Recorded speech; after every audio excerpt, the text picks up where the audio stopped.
Party ने आपको लोकसभा प्रत्याशी बनाया है, एक जिम्मेदारी दी है, जिम्मेदारी किस रूप में देख रहा है?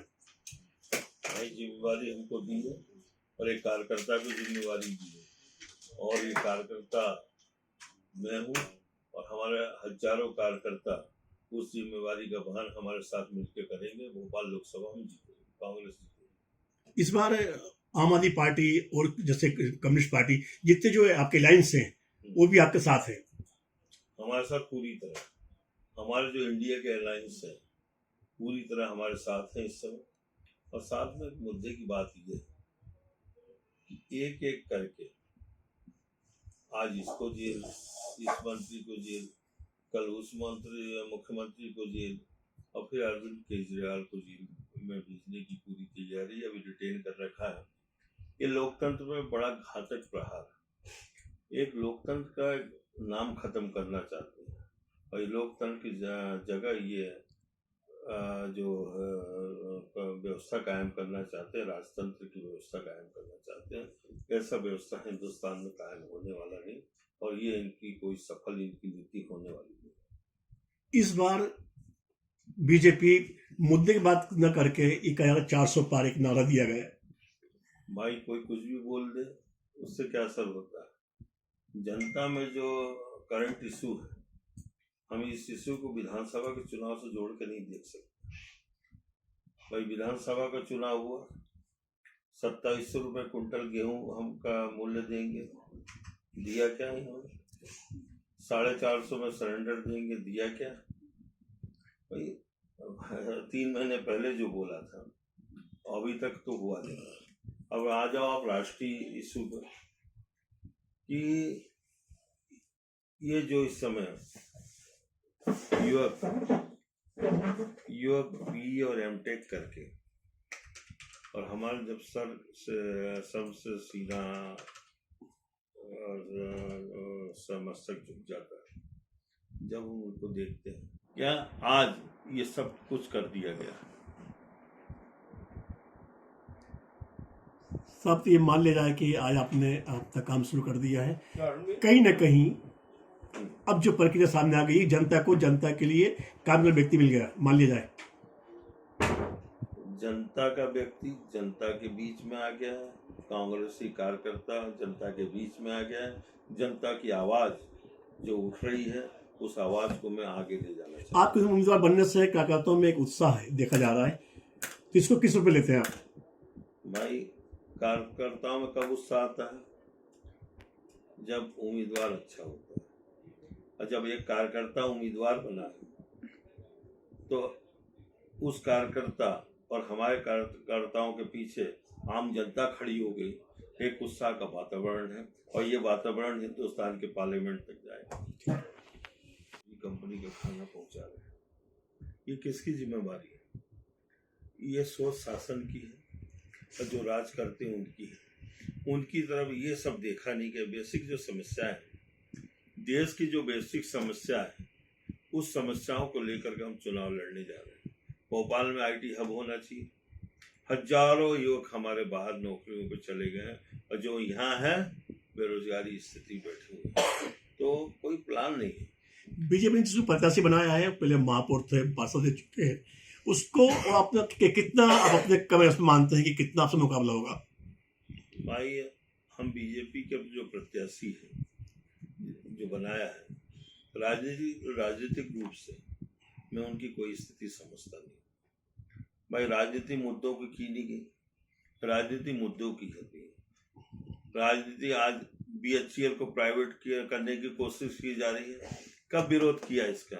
लेकिन मैं आपको भरोसा दिलाता हूँ हिंदुस्तान के पार्लियामेंट में जो पहली आवाज भोपाल से उठेगी। स्मार्ट सिटी जो 2014 से 5 साल में पूरा करने की बात बोली थी, शहर के अंदर तोड़ा गया। टीटी नगर को हजारों करोड़ रुपए स्मार्ट सिटी के नाम पे खर्च किए गए, बस 2 रोडें बना दी गई। अब पूरा रिक्त पड़ा हुआ है खंडहर के रूप में। अब स्मार्ट सिटी 2 के रूप में का नारा दिया जा रहा है। और ये प्रपोजल किसने दिया था? प्रपोजल उसी कार्यकाल का है। भाई विकास को हम हर तरीके से देखते हैं। विकास, सिंचाई की क्या व्यवस्था हुई ग्रामीण क्षेत्रों में, कौन सी नहर आई, कौन सी फैक्ट्री आई, सीहोर में कौन सी नई फैक्ट्री आई, बैरसिया में कौन सी नई फैक्ट्री आई, ऐसे कोई का कौन से रोजगार के साधन उपलब्ध हुए, ऐसा कोई एजेंडा उनका नहीं है। ये एजेंडा हमारा है और हम इस एजेंडे को पार्लियामेंट तक लेके जाएंगे और इस एजेंडे के लिए हम आखिरी दम तक की लड़ाई लड़ेंगे। ये कहा जा रहा है कि कांग्रेस ने डमी उम्मीदवार दिया है। भाई ऐसा है, अच्छा उम्मीदवार तो बीजेपी ने पहले दिया था 2018 में 19 में। 5 साल कहीं दिखा भाई सांसद के रूप में कहीं देखा भोपाल की जनता ने? भोपाल की जनता ने 5 साल में कहीं देखा क्या? सब एक काम करते हुए मैंने देखा। सीहोर में एक बेचारे बीजेपी विधायक की दारू की दुकान का ताला तोड़ते हुए मैंने देखा। ये उनका पहला काम और अंतिम काम था। उस समय बीजेपी क्यों चुप बैठी? और स्थितियां अलग हैं भाई। जो वो सोच रहे हैं उनका मुद्दा है हम चुनाव कैसे जीत जाए। हमारा मुद्दा है कि हम नेशनल इशू को लेकर कैसे पार्लियामेंट तक जाए। सर 84 में केन प्रधान को उम्मीदवार बनाया गया था पार्लियामेंट से, वो उसके बाद कायस्थ समाज को अब टिकट दिया गया है भाई।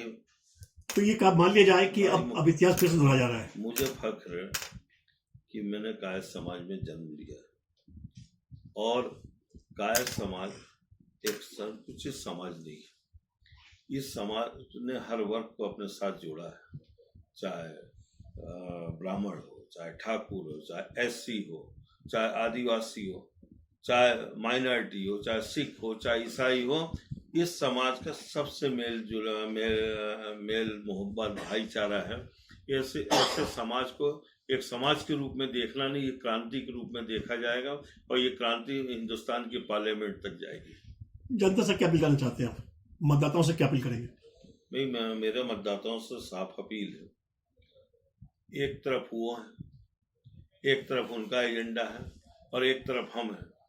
2014 के पहले का हिंदुस्तान भोपाल और मध्य प्रदेश देखो, 2014 के बाद का हिंदुस्तान भोपाल और मध्य प्रदेश देखो।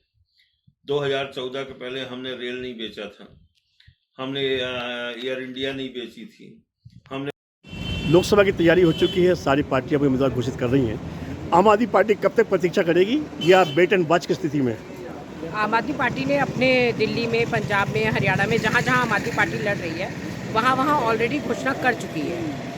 मध्य प्रदेश में आम आदमी पार्टी चुनाव नहीं लड़ रही है, तो इसलिए इंडी गठबंधन के तहत हम आम आदमी पार्टी के जितने भी साथी हैं मध्य प्रदेश में, वो सब इंडी गठबंधन के तहत जहाँ सपा को मिल रहा है वहाँ सपा से, या कांग्रेस को जहाँ मिल रहा है वहाँ पे, जैसा कि हम लोग को सर्वोच्च से आदेश है उसी का पालन करते हुए उनका साथ देंगे। और जैसा कि आपको पता है कि भोपाल से कांग्रेस ने श्रीवास्तव साहब को, अरुण श्रीवास्तव जी को दिया है और भारतीय जनता पार्टी ने आलोक शर्मा को दिया है। जैसा कि हम सब जानते हैं आलोक शर्मा जो है झुग्गी बस्ती वासियों के लिए एक द्वेष का वो बने थे। सबकी झुग्गी बस्ती तोड़ना, उनको विस्थापित करना, परेशान करना, बहुत ज़्यादा उनके महापौर शासनकाल में हम लोगों ने देखा किस तरीके से गरीब आदमी, गरीब व्यक्ति परेशान था। और कई जगह तो हमने भी आवाज़ उठाई, आम आदमी पार्टी ने हर जगह, हर झुग्गी बस्ती में उनकी आवाज़ उठाई, उनके खिलाफ उनके खिलाफ प्रदर्शन किया। तो ये अरुण श्रीवास्तव जी एक बहुत सज्जन व्यक्ति हैं, कांग्रेस ने बहुत अच्छे कैंडिडेट को दिया है, आम आदमी पार्टी उनके समर्थन करती है, उनके लिए प्रचार प्रसार सब करेगी, हमारे सारे साथी उनके लिए काम करेंगे। क्या इस बार राजधानी जो है अपने एक नया इतिहास लिखने जा रहा है? बिल्कुल, इस बार राजधानी में परिवर्तन आएगा और राजधानी की जनता भी क्योंकि परेशान है, जो छोटी छोटी समस्याओं से जूझ रही है नित्य प्रतिदिन की, महंगाई हो, बेरोजगारी हो, अव्यवस्थाएं हो, गंदगी हो, झाड़ू नहीं लग रही हैं, कचरा गाड़ियां समय पे नहीं आ रही हैं जहाँ जहाँ झुग्गी बस्तियों में, तो ये सब बहुत सारी समस्याएं हैं जो कि यहाँ सुनवाई नहीं होती है। और हम देख रहे हैं कि डबल इंजन की सरकार है मगर जनता परेशान है। बीजेपी का नारा है कि 400 पार। नारा तो कोई भी कुछ दे दे, नारा देना होता तो 500 पूरा ही देते, वो नहीं दे पा रहे हैं क्योंकि उनको पता है कि वो 200 पार भी नहीं हो पाएंगे। जिस हिसाब से उनकी रणनीति है, जिस हिसाब से उनकी खराब मानसिकता है विपक्ष को परेशान करने की। आपने देखा देश का एक कट्टर देशभक्त, कट्टर ईमानदार व्यक्ति अरविंद केजरीवाल, जिसने देश की जनता के लिए हित में काम किए, उसको जो है जेल तक डालने में उन्होंने कोई कसर नहीं छोड़ी। तो जो जन के जनहित के काम कर रहे हैं, जनता के लिए काम कर रहे हैं। जब उन नेताओं के पीछे पड़ेंगे ये, तो जनता भी बराबर उनको जवाब देगी।